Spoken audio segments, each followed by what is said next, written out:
Hello everybody and welcome back to Kerbal Space Program, where last episode we docked up our fuel and mining modules, but we have no control on that station right now. So we need to get our first Kerbal and this life support module over to our destination. So at this point, I was thinking about the setup of this sky crane as I was looking at this, and I was noting there's only one docking port here. Is that fine? I don't know. Let's find out. Let's put this out on the pad in a simulation, and the only question is, can we undock that docking port? Like, can we detach the sky crane? We'll find out. So let's put this out here, and we're of course going to need to deliver this over to Duna. So we're going to do this in a very similar fashion to how we did the other modules, I'm sure. I'm just noting that we sit at a bit of a jaunty angle there, but that's probably because we're on the wheels. We'll see what that ends up looking like a little later on. But right now, the question is, we do have an undock option here. Okay, I'm going to throttle this up, and those chutes are open, but that's fine. I'm going to fire the sky crane and undock it. Okay, it's fine. So we'll pull that right on back then. That's not an issue. Good to know. So at this point, we need to come down here, and I do want a second docking port here. I believe we're going with docking ports here instead of decouplers, because we have a hard time radially attaching them, but we could use a radial decoupler here. That is actually an option. So a radial decoupler here would be an awkward angle, though, which I believe is why we didn't do that previously. And these decouplers like this, they don't want to attach radially.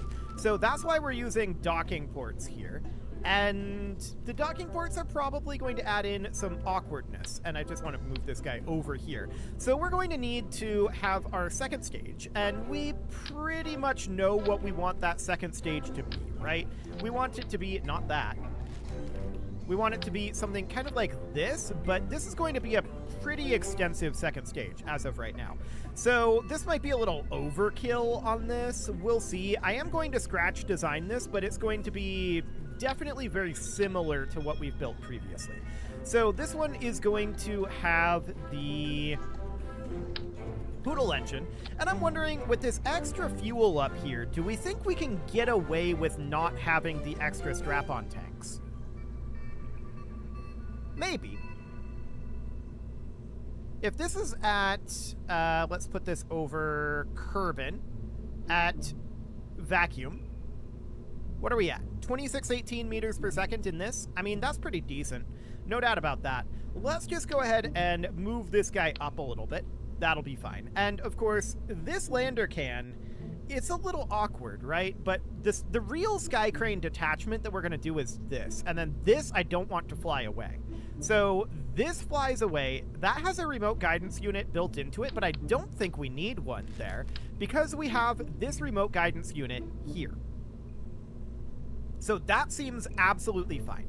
I do think that we should have an antenna on this, and that is going to end up being just another one of these HG61s. They've served us very well up until now, and I see no reason to change that. So I'd like to attach it somewhere around here or so. It clips a little bit. Maybe if we put it on this side. And a little further down. About there. That'll do. So that's absolutely fine, and then we don't have solar panels on this. I'm going to have the solar panels be on this lower portion, and I'm thinking that they're going to be... We could go with just these retractable 1x6s and have two of... Wait, we have solar panels on here, don't we? That's photovoltaic panels, that's photovoltaic panels. We don't have any over on this side. So let's take 1x6s and let's put some over here like that. Okay, there we go. That's better. So this is going to be our transfer stage here. And the question is, do we want to put strap-ons? We'll see what it looks like when we get further down here, I think. We'll decide that a little later on. So for now, we'll get some big orange tanks on here. And I do think that I want to have a little bit of extra fuel here, so something kind of like this. There we go, and then we'll put a mainsail on here. And what is that going to be for thrust to weight? The immediate thrust to weight is 1.05, so this lifts. Barely, but it lifts. So that's good to know. Then we can put in a pair of similar decouplers as we have in the past. So this is going to be radial decouplers here, and I'm going to have them be fairly high up. Then we're going to do fuel tanks up here. We know that these are going to be in the size up here, like that. And I want this to be just white for right now. And we'll put some hemispherical fuel tanks there. And then the idea is that we have some SRBs down here. So these will be Pollexes, and that alone is at 0.91. If we merge these together, that's 1.45. So that's not awful. Actually, that's pretty decent. Let's run fuel lines here. So that's going to be running from here to here. And then we'll do some struts. We're going to need a lot more strut work than this. I think we'll have some significant bending issues at the joint between here and here. I think that's going to be a significant problem, but we'll come back to that in a moment after we see how it goes. So let's do this, and let's see how the bending is. It's going to be pretty bad right here. And to that end, we could actually just run a strut connector from about here, and I'm not going to have this be in any symmetry, from about here to here, and then another strut connector from, like, out over this way. I'd like to connect it to, like, this micronode, but apparently we don't want to connect to the micronode. Okay, so that's interesting, but we can just run it something like that. Now, this should be centered in the center of mass, but let's see how the joint weakness fares, and let's see how the vehicle flies. This is going to be very interesting. This may be good enough as it is, but I'd be a little surprised. I expect there to be joint weakness between the first and second stages, but that will not become apparent until after the SRBs detach. We should look at the fuel burn rates. We should look at aerodynamics. We should look at the vehicle's bendiness, the wobbliness of the vehicle. These are all concerns. I see a little wobbliness up here immediately. Let's throttle this up. We've got Jeb and Bill in here. That's fine for now. And this is a simulation, so let's just put this in surface up, and let's see how it flies. 1.45 thrust to weight should be pretty decent. Okay, we're definitely seeing some wobbling, and it's this joint right here that is causing the most issue at this time.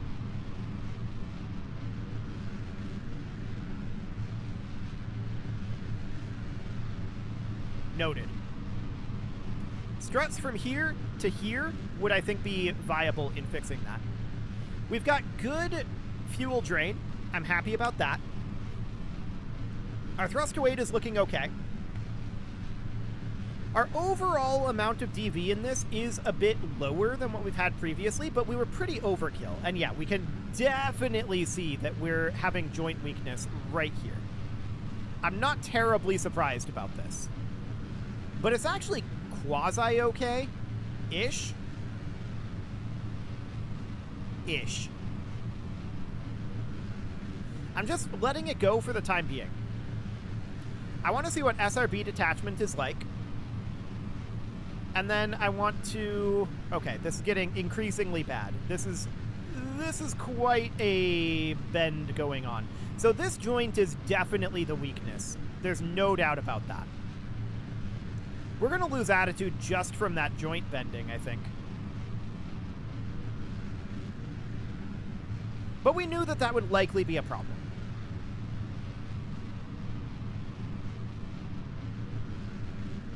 The SRB is going to be burned out shortly.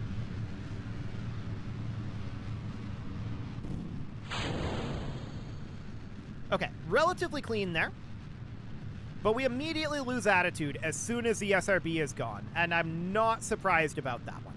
Okay, so we were barely able to hold it in an upright position there, but that's just because of the joint weakness that is this. So what I'm going to do is I'm going to put a strut in here to here and here to here, but I'm also going to put a strut in from here to here and from here to here. That should hopefully fully fix that problem. I don't think we can attach struts to these farms, can we?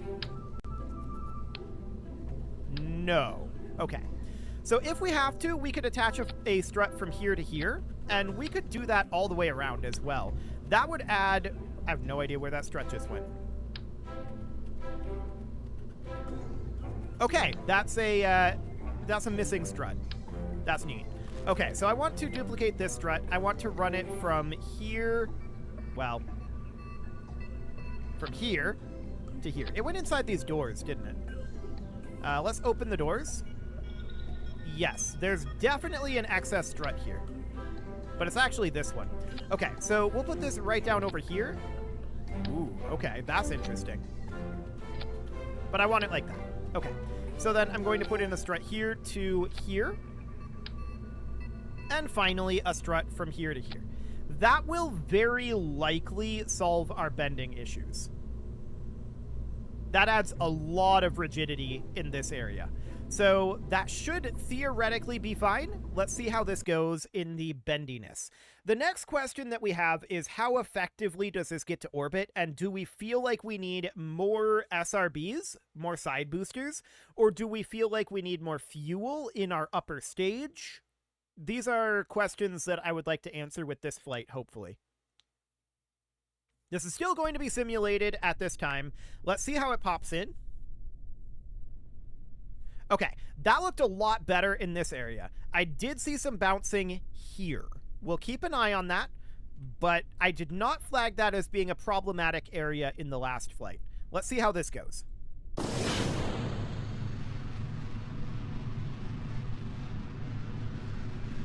Significantly more rigidity. No doubt about that. I'm not noticing any oscillation at this time. We'll see what happens with an aerodynamic stress test here. But for the time being, that looks good. So we're going to flip this over into orbital mode, and RCS doesn't need to be on. We're going to flip it over into orbital mode. We're going to just crank it to orbital prograde here in just a moment.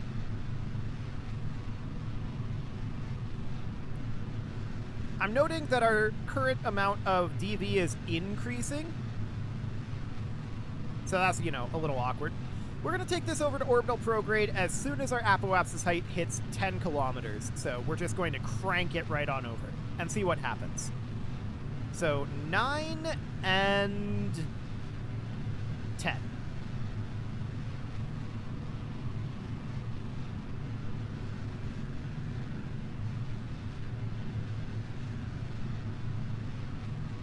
Interesting. So we are overshooting the attitude a little bit here. That was incredibly close to a pass of that stress test. And that's a stress test. We're not actually going to launch in that attitude, right? So that's very, very interesting indeed. That was incredibly close to passing that stress test. Let's pull this back. And I want to run a quick test here on what it would feel like if we had these doubled. So we took this up to 4 instead of 2. So let's take this off of here, and let's just put this on 4. There we go. And the struts are all correct. Yes, that all looks good. So if we did this, it would be still pretty cheap, really, compared to some of our previous launches. This is 1.58 off the pad. The question now is fuel drain speed. We have twice as much fuel in these, and the same amount of SRB burn time. I think we'll be okay on it. We'll see. That also probably means that we'll pass that aerodynamic stress test, which is very, very good. No doubt about that. But I'm very interested in seeing how this goes. I think that this alone will probably give us enough momentum to not have to have an incredibly heavy upper stage like we have in some of these previous launches. So let's go ahead and throttle this up, and let's put ourselves on up, and off we go. Once again simulated here. I did see a small oscillation immediately after launch. It appears to be cleaning up. We do have a lot more force here. But let's take a look at our relative fuel drain rates. Looks good. So as we can see here, we're draining the liquid fuel faster than we're draining the solid fuel. That is what I want to see. So that looks good. No issue there. Our thrust to weight is a fair amount higher here. We're already up to 2 thrust to weight. So that looks good. The oscillation is clean-ish at this point. Clean-ish. It's not perfect, but it's actually pretty good.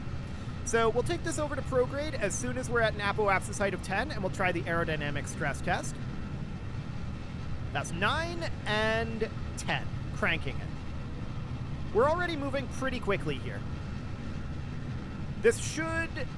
Okay, we're struggling. We're struggling. We should not be this far over.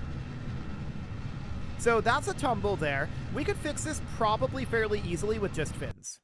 Let's pull that back, and let's just slap some fins on this thing and call it a day. We're really, really close already, I feel like, to having this design be good. This is going better than expected, for sure. We could go with Delta Deluxe winglets. I'm going to go with tail fins, and I'm going to put them on the inner core here, like this. It should be clean. It should be clean.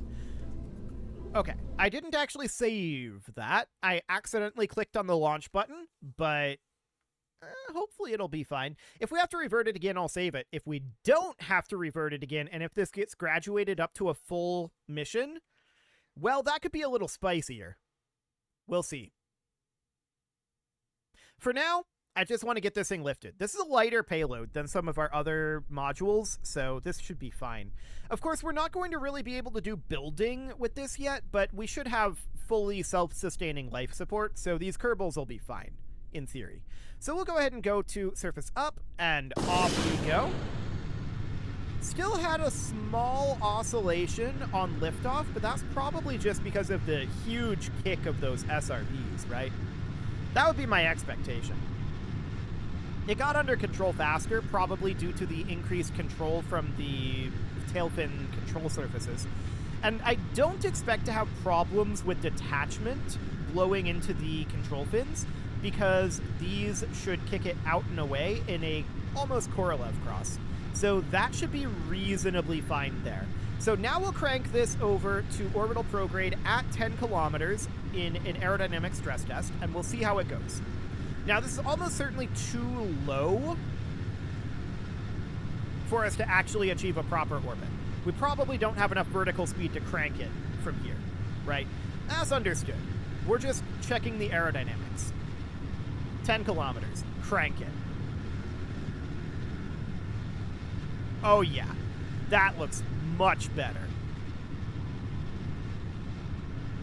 Would you look at that? Time to apoapsis is decreasing at this time, so I'm going to try to hold it. That's interesting. It was sluggish to hold. Now we're trying to bring it back. Okay. A little bit of manual piloting there did reveal an oscillation, but it's manageable. Yeah, we've definitely got an oscillation there.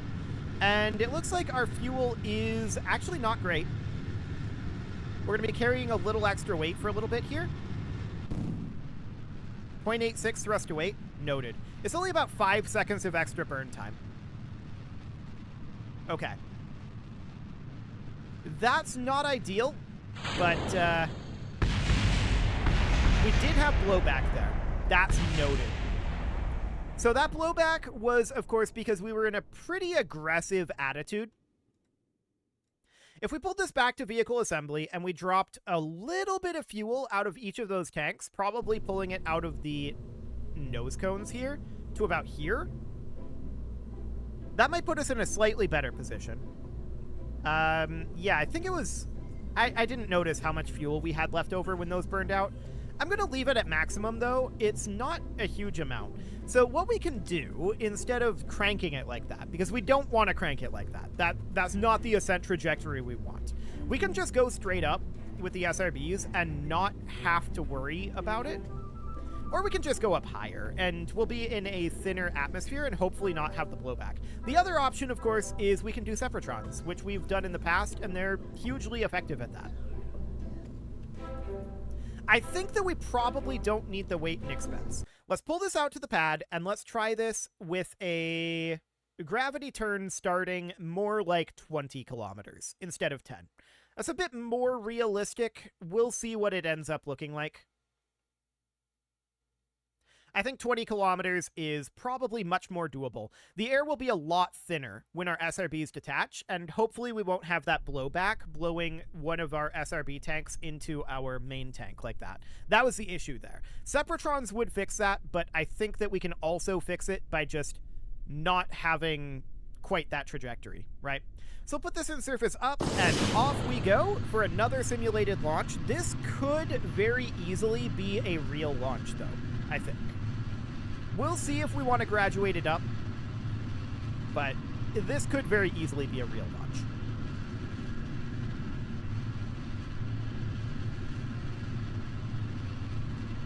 Okay, I'm just noticing this amount of fuel here and trying to figure out our staging, but our staging is fine. So we know that these SRBs and the liquid fuel here are draining. It seems like our liquid fuel drains faster, but then it drains slower. I don't know, that's kind of odd. It doesn't seem to drain at quite a uniform speed.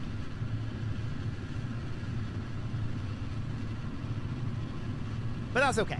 We know that the SRB is only going to be carried along for a couple of seconds if we want to carry that fuel with and burn it, which I kind of do. So we're just going to go straight up here until our apoapsis height is 20 kilometers, and then we're going to take this over to orbital prograde. This will mean a much shallower ascent trajectory. Or I guess a steeper one? Yeah, depending on how you think about it. So we're at 18, 19, and 20. Cranking it to prograde. Let's see how this feels. Okay, so we're just going to hold here at prograde. Technically, we're a little bit short of prograde. I don't want to do any manual intervention here because we know that can create an oscillation up here. And I would prefer to not create an oscillation. Thank you very much. So our liquid fuel here is going to burn slightly longer than our solid fuel is. We see that we've got it spread across both tanks. It's probably close to about 100 fuel per tank. That's okay. We'll just carry that for a little bit of extra time. It's inefficient. Clean detachment. Beautiful. At this point, I want to take us to horizontal velocity up, and we'll see how that goes.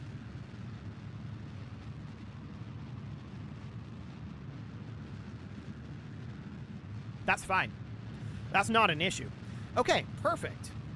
So we've got a lot of good altitude. I'm noting time to apoapsis is currently decreasing. So I'm going to put us into kill rot here. And I don't love the amount of oscillation that this can build up, but I'm not terribly surprised by it. So just park it about here. Let's cut the gimbal limit here down to about 20-ish%. I'm watching time to apoapsis here. We just need to build up a lot of horizontal speed, but time to apoapsis is decreasing, but very slowly. I'm expecting that to start increasing again quite soon here. Now note how our apoapsis height is still not quite out of the atmosphere.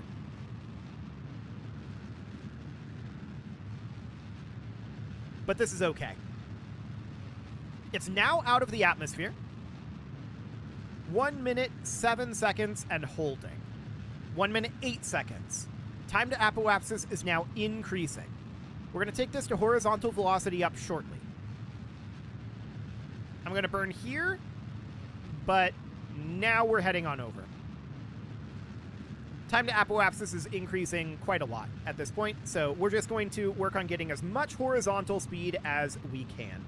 I'm going to target our apoapsis height as being somewhere around 120, maybe? That's probably fine. We've got a lot of DV left in this tank, so this is looking good. Yeah, this is definitely looking good. At this point, I'm comfortable graduating this up to a real flight. The main concern is, do we have enough fuel to get to Duna? And the answer is, yeah, we should. So we'll extend these solar panels on out, and those solar panels are helpfully covered by these. So we don't want to be going directly into the sun. That's noted. Probably should have realized that before I graduated this to a full flight, but here we are. Okay, so we've got 125 on the apoapsis right now. That looks good. We're going to be really, really, really close to getting into orbit, so we just need to do something like that. That's 130 meters per second. So we'll have a decent chunk left over in this stage. It's not a huge amount, but 2572 should be more than enough to get us to Duna. So that seems good. And then we're going to go to the node here. We're going to have to turn, and that's going to be real interesting. This poor little reaction wheel right here. It's actually having a pretty decent effect. That's not bad. So we know that we need to run our air filter, at least an air filter. Wait, not the air filter. We need the carbon extractor here. We'll turn that on. And the water purifier. But we can't actually do all that much farming. We probably should start farming, but we're going to run out of something eventually. I believe it was carbon dioxide that we'll run out of, right? But we'll just continue to breathe that, and that's okay for now.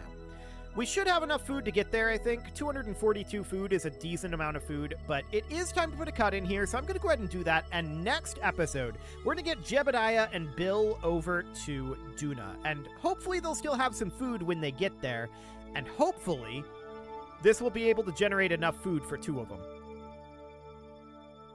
That would be nice. And yeah, we're missing ore for the algae farm. That's okay. You can leave your offerings to the engagement gods in the form of likes, comments, subscribes, and bell ringings, and a very special thank you to all of the channel members for making this video possible, including ALS Gamer, Dark Horse, Ethan Feldman, Upper Cumberland Gamers, Nick Smarty, Dimitri H, Punching the Microphone, The Lounge STL, Rornaz, and all the rest. And of course, you. Thank you for watching. If you'd like to support the channel, you can click the join button down below the video, and as always, I will see you all next time.